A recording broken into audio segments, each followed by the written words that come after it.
Mr. Chomsky, we're talking there about American terror, and I think you make a very accurate observation that we are responsible for what we do, but hardly responsible for what other people do, except insofar as we are in a position to influence them. That's right. For instance, if there is a mass starvation in Biafra, even though we did not cause it, there is a sense in which we are responsible if we don't do something to attempt to alleviate it. Now, by the same token, if we are prepared to agree that it is not always easy to taxonomize military action into that which is terroristic and that which is purely a military operation, we are left with doubts, for instance, about the bombing of Germany in 1942, 43, 44. Mm-hmm. You might contend that this was terroristic and unnecessary, and you might be right, although you're not a military expert, neither am I.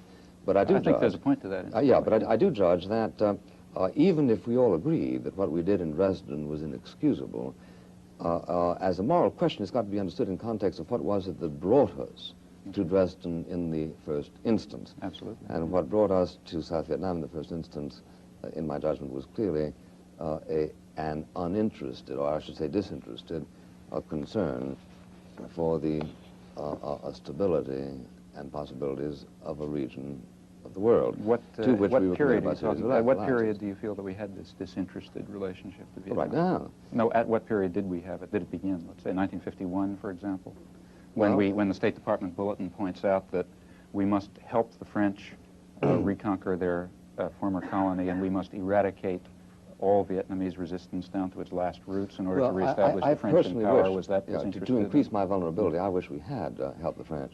We did. We supported but not them. Sufficiently. Not sufficiently. Well, but there's no point in helping somebody insufficiently. It was hardly disinterested when we attempted, as you know, with tremendous support, in fact, to reinstate French imperialism in South Vietnam. Now, it was disinterested in this sense, and I think this is an important distinction which you do touch on in your book. It's a disinterested act if my attempt to help, or your attempt to help a particular nation, is in order to spare you the possibility of a great ordeal in the future, which will harm you, your family, your children, your republic. And in that sense, Nazi Germany was also disinterested. Yeah, after all, Nazi Germany was conquering Eastern Europe only in order to advance the values of Christian spiritual civilization and to restore the Slavs to their rightful home and so on and so forth.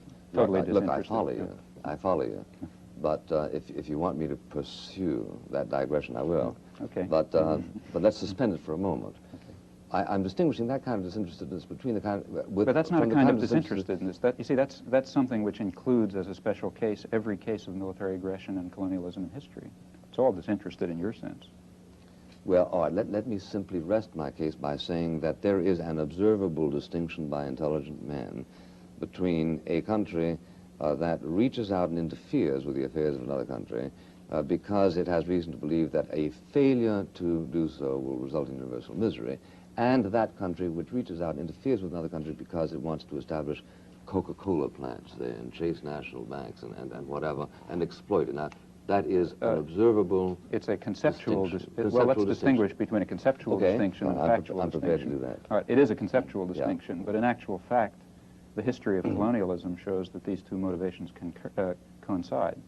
That is, practically every, I mean, there are exceptions, you know, probably the Belgians and the Congo are an exception, but by and large, the major imperialist ventures have been in the economic, in the material interest, or in the perceived material interest. I'm not interested in the mathematics of the, I'm interested, let me finish. You have already conceded that it's not merely a conceptual difference. I say it is. There are exceptions. There are a few exceptions. All right. Like say okay. But all right, let's talk about the exceptions then. Well, no, but the exceptions are at the difference. No, wait a minute. The exceptions, I mentioned, for example, the Belgians and the Congo. There, they didn't even pretend to have a civilizing mission.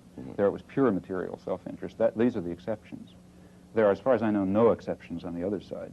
There are. I mean, maybe I've left out a case of history, but as I see the history of colonialism, the great massive cases are cases where a powerful country was working in its perceived material self-interest and was covering what it was doing to itself and to the world with very pleasant phrases about preserving Christian values or helping the poor benighted natives or one thing or another.